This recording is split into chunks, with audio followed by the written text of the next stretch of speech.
Hey guys, welcome to this masterclass on understanding your chakras. So let's take a deeper look at your root chakra.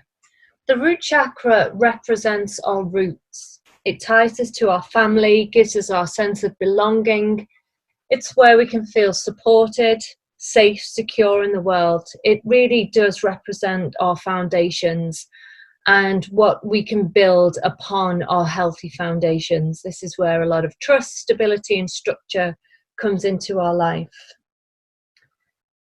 So stories held in this chakra can be around victimhood, abandonment, rejection, separation, instability, fear of change, inflexibility. It can even bring up financial, emotional insecurities or physical issues in the body. This chakra represents our foundations. So how do you feel about your life right now? How supported and safe do you feel? What type of foundations do you feel your life is currently built upon? This is about our goals, our vision of success, and letting go of our limiting beliefs so we can move forward towards our ideal life. Once we're feeling grounded and in our physical body and our basic human survival needs are met, we are able to direct our energy up the body to the next energy center, which is the seat of our emotions and creativity. When we do that, we are moving past our basic survival needs and into the realm of feeling.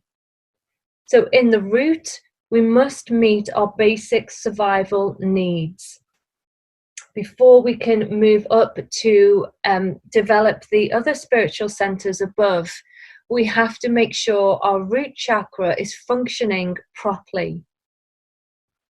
To balance the energy in the first chakra, we must work on becoming grounded, stable and secure, but flexible and adaptable to change in our lives. Nothing is more important to us than our roots. The power of the earth flows through us and keeps us grounded as we maintain our stability in the physical world. We need these feelings of security and stability to function. When we feel ungrounded, it can make us feel lost and anxious, like a ship without an anchor. Our most crucial instincts of survival are nurtured here, and without these roots, we may become disorientated and lose our way in life. Those who have an underactive root aspect may find themselves feeling small, powerless, and unable to meet their own needs. This person will need to work on deep grounding techniques such as meditation or connecting to nature to re-establish their connection to the earth in order to feel stabilized and whole. Those with an overactive root aspect may feel a need to dominate or may suffer from compulsive behavior. The key thing here is to clear any blockages and work on establishing balance by working through any past challenges that may be influencing this behavior, such as family trauma. The areas of the body governed by the root are the coccyx, large intestine, adrenal glands, the base of the spine, the legs, feet, ankles, bones, and nervous system.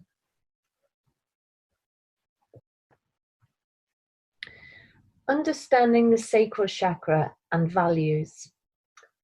So the sacral chakra represents the aspect of us that is about emotional balance or imbalances, our creativity, our flow, our abundance, how we manifest, our self-worth. And stories held in this chakra will represent the themes of low self-worth, shame, lack of boundaries with others, lack of respect, emotional instability, can even be suppression of creativity, suppression of emotions, intimacy issues, feeling unable to really fully express yourself like the inner child.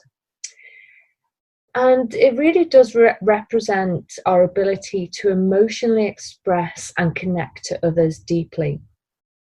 This can be likened to the inner child, where we can feel free enough to express ourselves through passion, purpose, and creativity.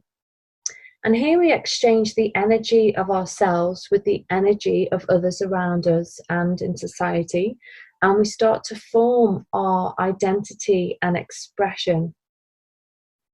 Whereas the root chakra is associated with our ability to feel grounded and secure in our bodies, the sacral chakra has been likened to the aspect of us that embodies the water element of intuition and emotions.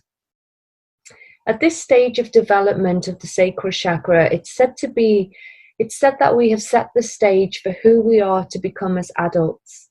We start to recognize ourselves as individuals and separate from out there. We form opinions and beliefs, and imbalances that occur in this sacral chakra can be majorly around self-worth. So how often in life do we feel like we're existing but not really living and enjoying? We can feel like we're going through the motions but not able to express ourselves fully, whether that's creatively, sexually, or emotionally. The aspect of our second chakra, the sacral chakra, enables us to fully engage with intimacy, warmth, and playfulness. We all have an inner child that longs to break free and have some fun. When we suppress this part of ourselves, we can feel stale, imprisoned, and joyless. We need to let our ideas flow and create for the sake of creation, rather than being enslaved to preconceived ideas, rigorous rules, and overly controlled emotions. If someone is struggling with an underactive sacral, they may be holding on to unexpressed emotions that are waiting to be released. And they'll need to work with their inner child through meditation, through play, self-expression, to discover what really brings them joy. And if someone is struggling with an overactive sacral, they may be brimming over with too much stimulation or too many ideas that never reach fruition because they move on to the next.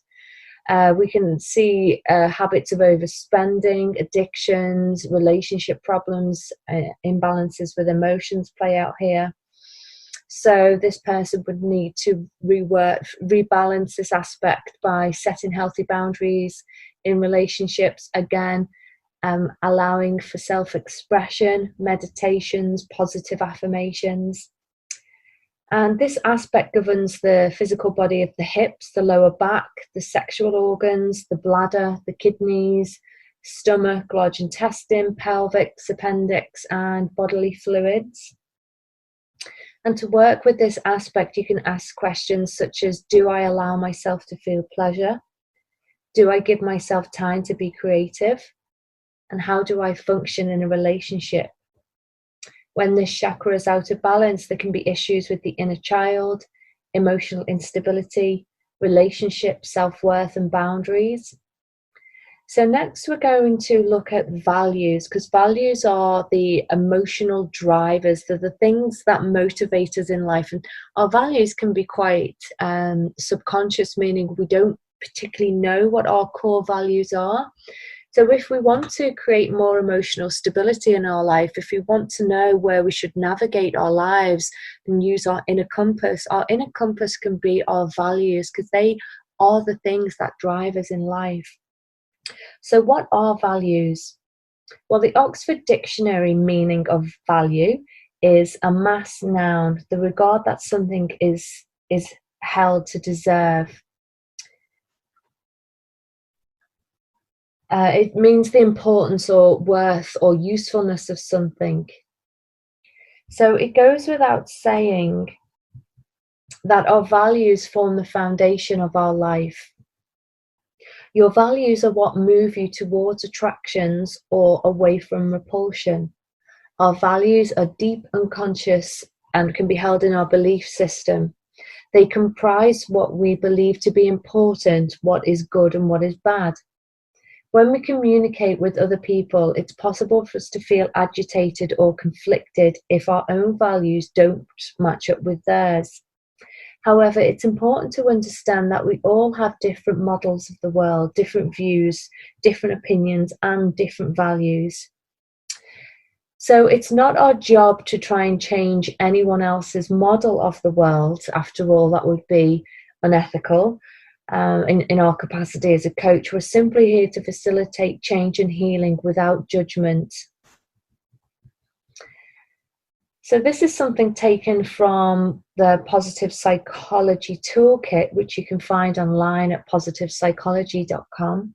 Values are a core component of acceptance and commitment therapy, also known as ACT, by Hayes and Strothall, 1999. Values are used to help clients choose directions for their lives that are in line with what is truly important to them and help them construct goals that promote behavior in those directions. Values are the answer to the question, in a world where you could choose to have your life be about something, what would you choose? That's a quote by Wilson and Murrell, 2004, 135. So why do values matter in coaching? Values provide direction that act like a compass or internal satellite navigation system. We're motivated by our values, but we don't always meet them. I find that helping a client discover what their internal driver or needs are through the values exercise can help them connect to what really matters to them. Values act as a compass, helping us to navigate forward even when the waters get choppy. Getting really clear on values is the first step to helping our clients get unstuck and moving forward with purpose. There are a lot in life which is outside of our control. We all face difficulties, stresses, and change, which can be imposed upon us. And it's easy to feel powerless when this does happen to us. This is where knowing our values is essential. Once you've uncovered your values in a particular area of life, you can form an action plan or redirect your behavior so it's in alignment with your highest values. So there is a values activity for you to complete in the material section. So have a go, and you can also try this on family members or if you're using somebody as a case study. But values, I found, are one of the most fundamental components of a successful coaching program with my clients. So have a go and see how you get on. So let's have a deeper look at the solar plexus chakra and the inner critic and strengths. So the solar plexus chakra represents self-worth, drive, and identity.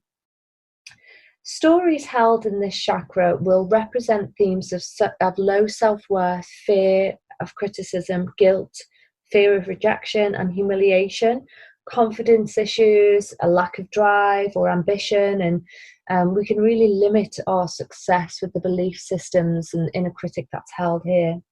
So if this chakra is out of balance, you may suffer from issues of low self-confidence and doubt in your abilities to make decisions. You may lack a sense of purpose and direction and not be able to use your intuition or gut feeling as a good intuitive guidance system. Because this chakra governs digestion, there can even be digestion issues and even anger issues from power imbalances that affect you physically here. The third chakra relates to instinct. It's why we do, what drives us. Some signs that this chakra is out of balance is, do you lack confidence and self-esteem? Are you fixated on competition or success? Do you overcompensate due to your lack of self-esteem? Are you reclusive and lack confidence in groups? Do you feel unable to change your situation? If this chakra is out of balance, you may suffer from low confidence in groups and doubt in your ability to have a clear sense of purpose and direction in your life. And it represents the fire in our belly. So it's about motivation, energy, and balance. And we can work with the energy here by asking about questions about our power, how power plays out. So you can ask yourself, How is power manifesting in my life? How do my thinking patterns represent the element of fire? Do I think too much, or am I indifferent? So power, confidence, pride, and brilliance. It's all about managing our ability to handle ourselves in difficult situations. It can lead us to say things like, I'm feeling frazzled, or, I feel hot-tempered. These can be part of our everyday vocabulary, but we know internally how we feel fired up, or we can lack fire in our life, which means we can lack motivation and drive. So how do we heal or transform through this aspect? If somebody's struggling with an over or underactive power aspect, it's key for them to work with how they can get more motivation in their life. This can be done through practical exercises such as setting or working towards goals with a clear plan or a clear structure in place.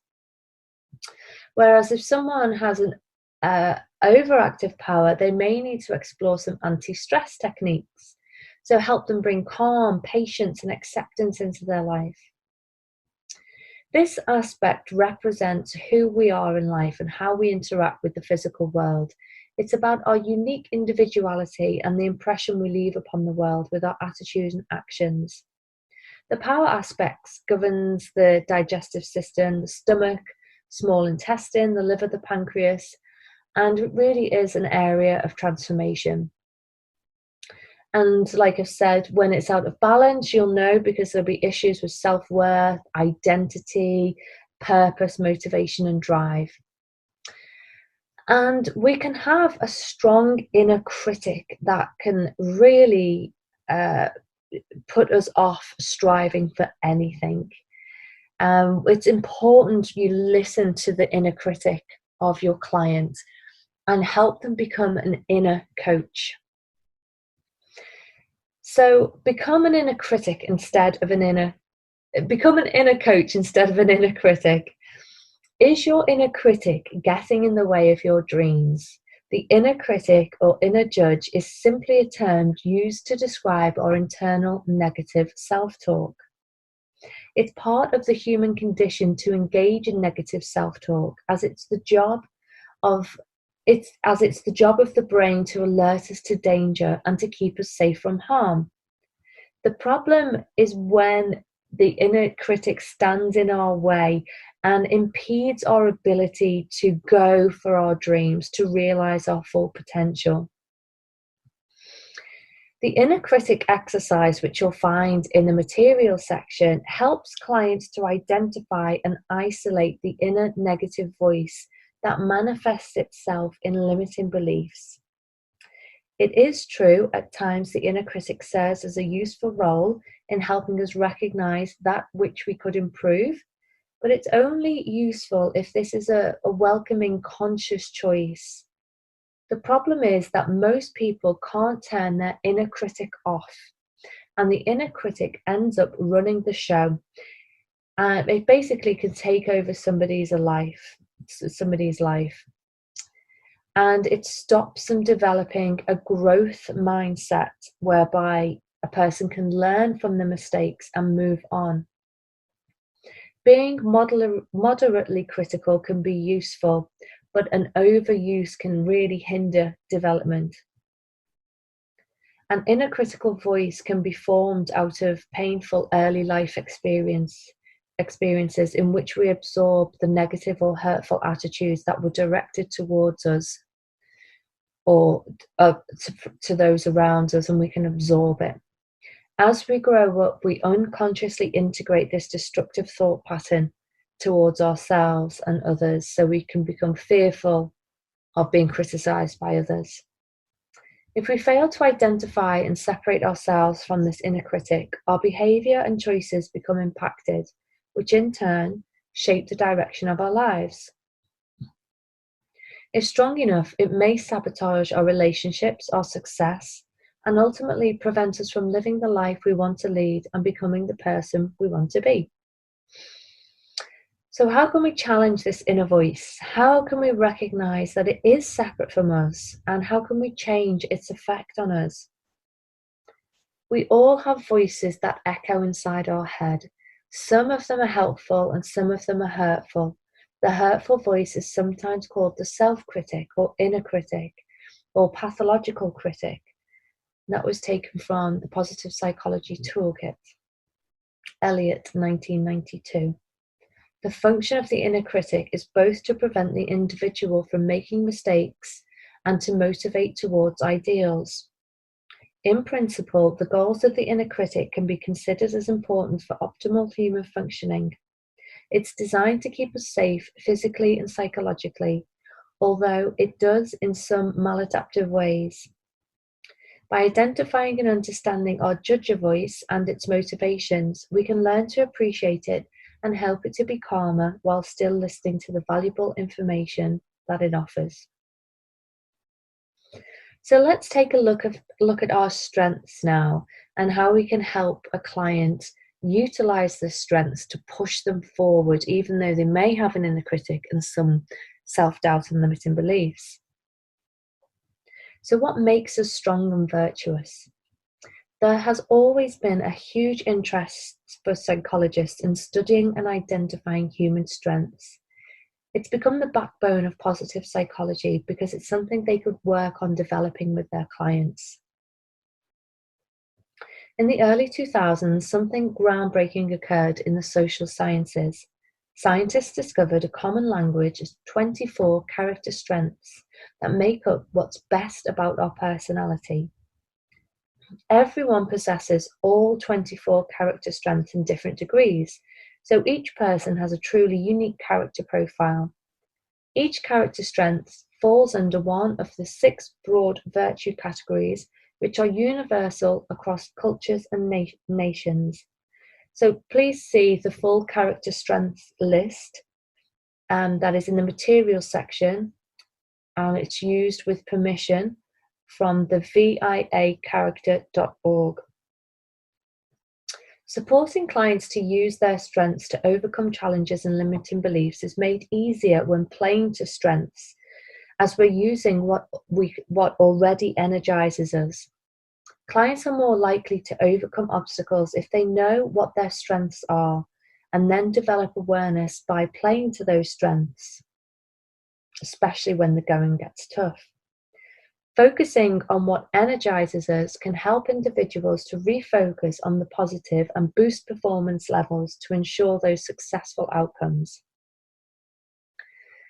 Something else that's researched in positive psychology is stress-related growth. It's possible to view stressful events in our lives in a positive way by considering the positive impact they've had on our growth. For example, the end of a marriage could be seen as providing someone with the opportunity to develop new relationships with those who are helpful. It can help someone to let go of their attachment to something that they used to have.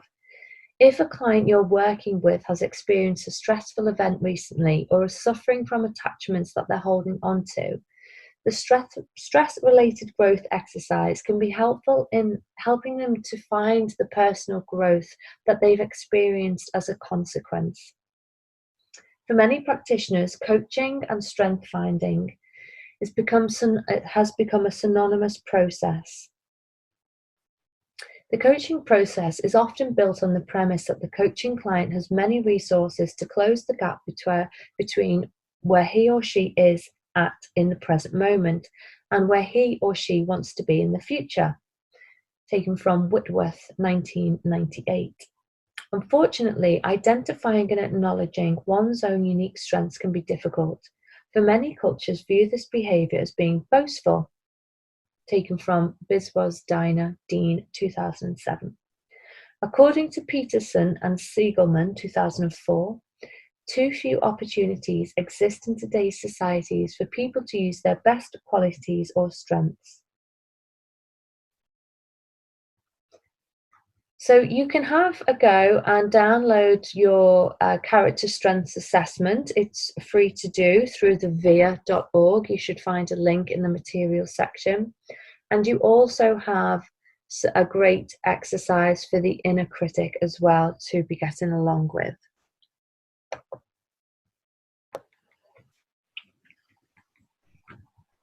Understanding the heart chakra. The heart chakra represents our ability to love unconditionally. It's where we cultivate gratitude, forgiveness, and compassion. So the stories held in this chakra will represent themes of grief, loss, heartbreak, jealousy, envy, unrequited love, lack of self-love, not being able to give and receive equally of love. The heart chakra represents the center of love and gratitude. And when this chakra is open and flowing, only love, compassion, and gratitude can reside. If your heart center is open, you will be quick to forgive, and you will be able to accept yourself and others easily without judgments or conditions. Imbalances in this chakra can represent themselves with emotions such as jealousy, anger, grief, being unable to move on, judgments, criticisms. You may harbor feelings of being unloved or unable to fully love because of fear of rejection. There may even be a need to hurt others when you're hurt yourself as a form of protection or retaliation and defense. Relationships can prove difficult if this chakra is out of balance. So some signs when this is out of balance may be, do you feel consumed by your emotions of hurt and fear of being hurt again in love? Are you unable to forgive yourself and others for wrongs? Do you overly give to others but find it hard to receive? So love is one of the most natural yet profound feelings we can experience in life. Whether it's family connection and love, or romantic, even a love of a pet or a hobby, we all experience love in our lives continually and without question. It's a force unto itself. So the love aspect, when it comes to the spirit, is connected to expansion, a breaking down of boundaries, and a recognition that there's a force that is much bigger than the self. And in fact, the universe is full of this connected compassion. So here we can see how the love aspect can be worked with and enhanced. People who are experiencing an underactive love aspect may need to reconnect and work with the energies of their heart and the emotional wisdom that can be found in this area. This may require some healing work to correct any trauma and hurt that may be blocking the way. If the client is struggling with an overactive love aspect, they may need to do some work on ascertaining their patterns of giving and receiving. Do they tend to be too empathetic? Are they too giving of themselves? These people may be neglectful of themselves, and they need to work through that through self-care. The desires of our hearts and our passions in life are so important. If a person feels they're not driven by these passions, they may feel unfulfilled and have a deep feeling of discontent. When our hearts are in true alignment, it's a nourishment for the body and the soul. So this fourth chakra, known as the heart center or the love aspect, governs our circulation, our heart, our lungs, our blood cells, veins, arteries, capillaries, and lymph nodes. The power of oxygen courses through us, and that's connected to our love aspect. It's worthwhile to look within and ask questions of this area. What lives in your heart? If your heart were a kingdom, what would you rule your kingdom like? And ask yourself deeply and honestly, do you love yourself? How do you show yourself love? So life is a mirror. Traits that we find unacceptable in others can often be a reflection of those that we find undesirable in ourselves and those that we've tried to reject. The universe wants to bring those traits to the surface so that we can learn to love them within us rather than reject them. You may find that some clients struggle with the idea of loving a part of themselves that they see as overly critical, unkind, nasty, or resentful. Learning to love and accept every part of themselves is an important part of their journey, one that you can help them through. Having your clients imagine the traits that they've previously rejected are parts of them that they've turned their back on, and try to see those parts as small children, as often this is when we reject those parts of ourselves. Often these shunned parts are simply traits that we were told were unacceptable as children, such as being selfish, greedy, noisy, nasty, unkind, etc. Whilst all they were doing was probably being children, even looking for attention, love, and approval, but instead they got condemned or told that this behaviour was unacceptable. Therefore, that part of them was repressed, suppressed, and shut off. Another way in which we reject our own true nature is when we've been on the receiving end of a particularly painful behaviour that's hurt us in some way, and we make a choice to never be that way. This can push us too far towards the opposite behaviour, which keeps us from living in alignment to the true self. Learning to let go. Blame keeps us stuck. As a coach, you need to guide your clients to quickly release others from blame, so they too can be free from the pain it causes. You need to show them what we do to others, we do to ourselves.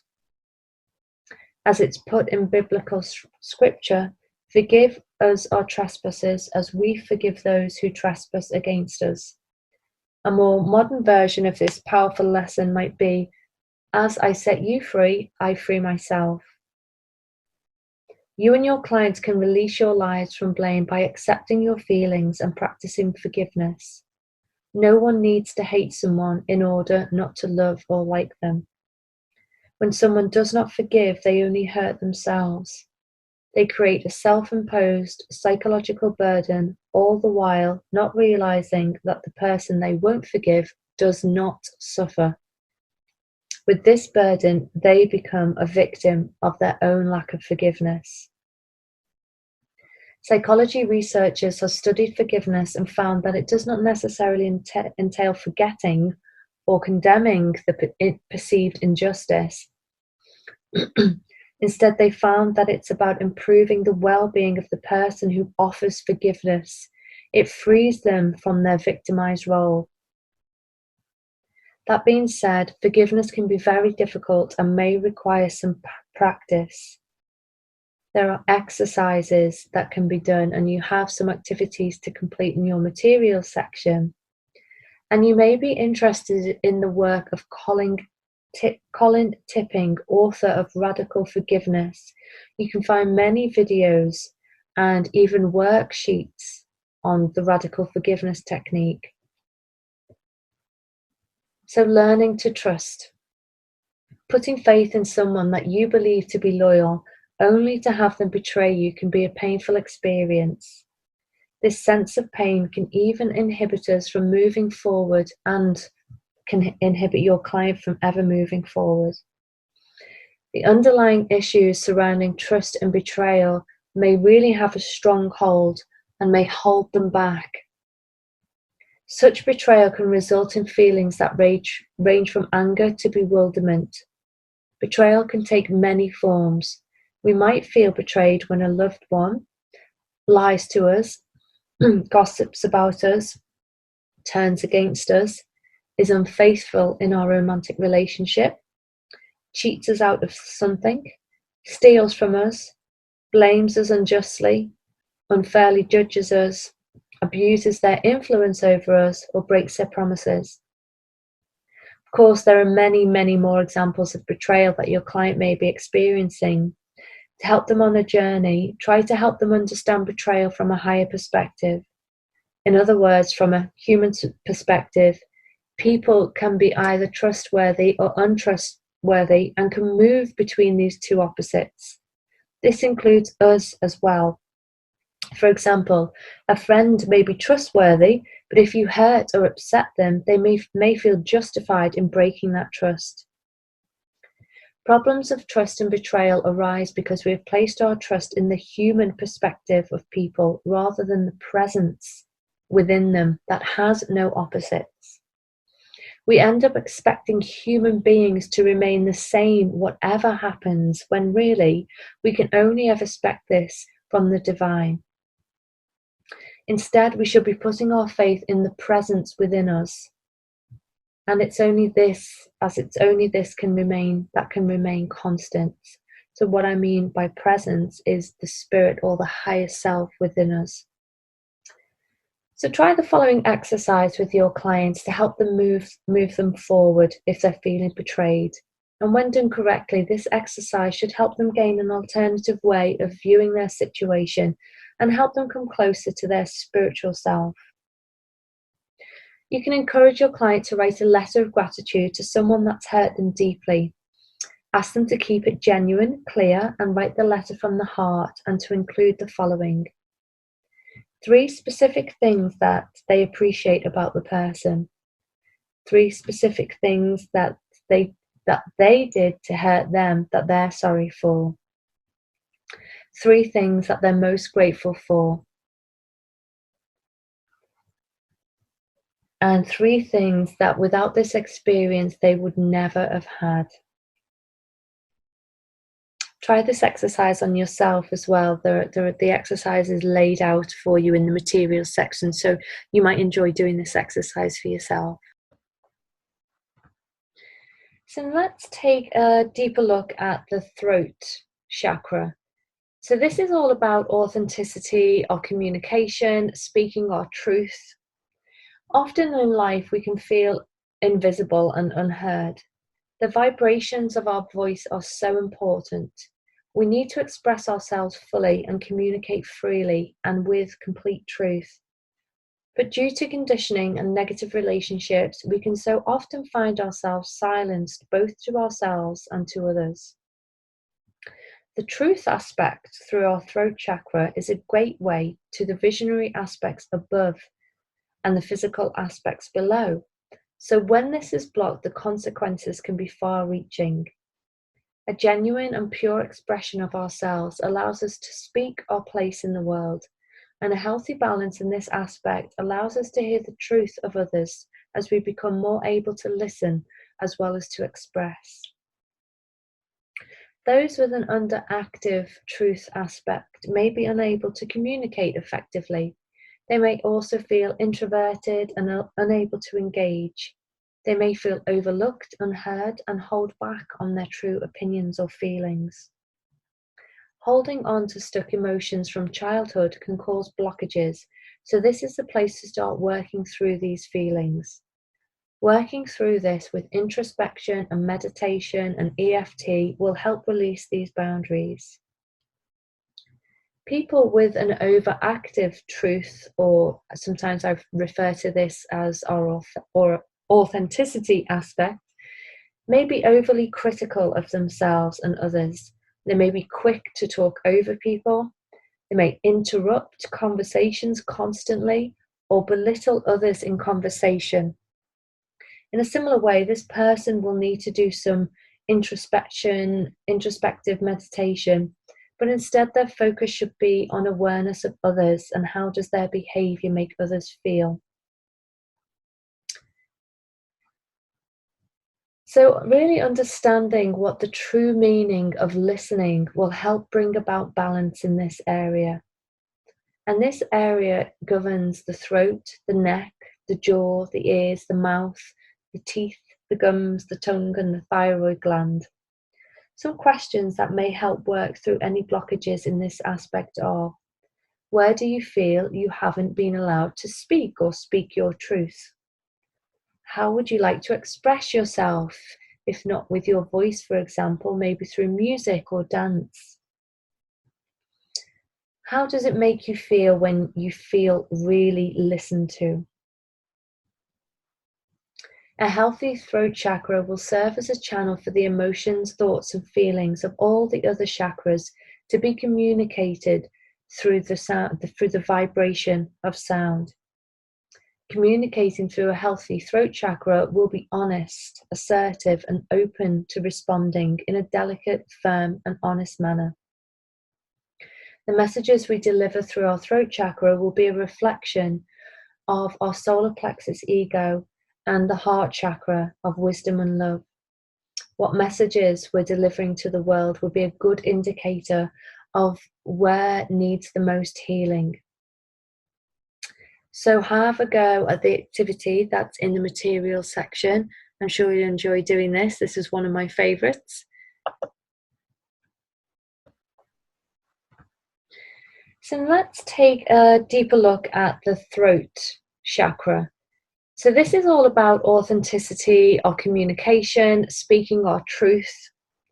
Often in life we can feel invisible and unheard.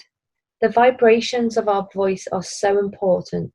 We need to express ourselves fully and communicate freely and with complete truth. But due to conditioning and negative relationships, we can so often find ourselves silenced both to ourselves and to others. The truth aspect through our throat chakra is a gateway to the visionary aspects above and the physical aspects below. So when this is blocked, the consequences can be far-reaching. A genuine and pure expression of ourselves allows us to speak our place in the world, and a healthy balance in this aspect allows us to hear the truth of others as we become more able to listen as well as to express. Those with an underactive truth aspect may be unable to communicate effectively. They may also feel introverted and unable to engage. They may feel overlooked, unheard, and hold back on their true opinions or feelings. Holding on to stuck emotions from childhood can cause blockages, so this is the place to start working through these feelings. Working through this with introspection and meditation and EFT will help release these boundaries. People with an overactive truth, or sometimes I refer to this as our authenticity aspect, may be overly critical of themselves and others. They may be quick to talk over people. They may interrupt conversations constantly or belittle others in conversation. In a similar way, this person will need to do some introspective meditation, but instead their focus should be on awareness of others and how does their behavior make others feel. So really understanding what the true meaning of listening will help bring about balance in this area. And this area governs the throat, the neck, the jaw, the ears, the mouth, the teeth, the gums, the tongue, and the thyroid gland. Some questions that may help work through any blockages in this aspect are: where do you feel you haven't been allowed to speak or speak your truth? How would you like to express yourself, if not with your voice, for example, maybe through music or dance? How does it make you feel when you feel really listened to? A healthy throat chakra will serve as a channel for the emotions, thoughts, and feelings of all the other chakras to be communicated through the vibration of sound. Communicating through a healthy throat chakra will be honest, assertive, and open to responding in a delicate, firm, and honest manner. The messages we deliver through our throat chakra will be a reflection of our solar plexus ego and the heart chakra of wisdom and love. What messages we're delivering to the world will be a good indicator of where needs the most healing. So have a go at the activity that's in the materials section. I'm sure you'll enjoy doing this. This is one of my favorites. Understanding your crown chakra. So this spiritual center governs our connection to our higher self and the deep universal wisdom within us. So whatever your religious beliefs, we all have a definition of the soul aspect. It's the spirit, the divine spark, the indefinable aspect of us that isn't physical. It's the most controversial aspect in some respects because it can't be proven or disproven through logic, reason, or science. But it is there, and it fills us with greatness beyond reasoning. It represents a connection point to the source. This is the point we connect upwards to our higher self and universal consciousness. Here we gain the understanding that we are more than just our physical body, and we may receive downloads of spiritual information about our path and our purpose in life. Imbalances may present themselves as an inability to be confident about our faith or belief in a higher power. You may be overly rigid in the belief system and judgmental of other people's belief systems if they don't match yours. You may have no consideration for life beyond the physical and lack a sense of any real meaning to your existence. Working with the soul aspect of us can help us understand the vast network of connectivity that we all belong to. We can tap into purity, clarity, and vitality and really explore our greater purpose in this life. It's linked to our higher selves and the great spirit that understands the goings-on of the whole universe. Imbalances, those who struggle with an overactive soul aspect may benefit from an exploration of how to ground themselves through meditation and prayer. Meditation and prayer are really important here because it can bring depth and richness to the person's relationship to their own spirit and to provide a healthy and stabilizing awareness of self. Somebody may be prone to daydreaming, wanting to only spend time in the mystical realms and struggle to maintain a balanced life. Whereby an underactive soul aspect could indicate that the person needs to spend more time contemplating their true purpose in life. They will need to strengthen their connection and do some work on defining what spirit means to them in their own unique way. They may lack faith in the unseen or unexplainable, and may only believe in hard, flat facts, black or white thinking, and have a lack of trust or faith in anything outside of themselves. Soul aspect is one energy.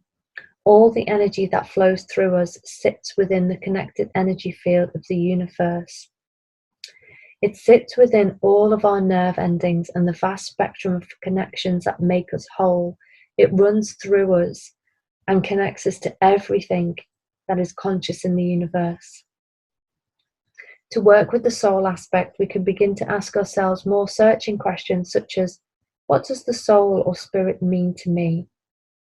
If my spirit had a colour, what would it be? How does the concept of spirit make me feel?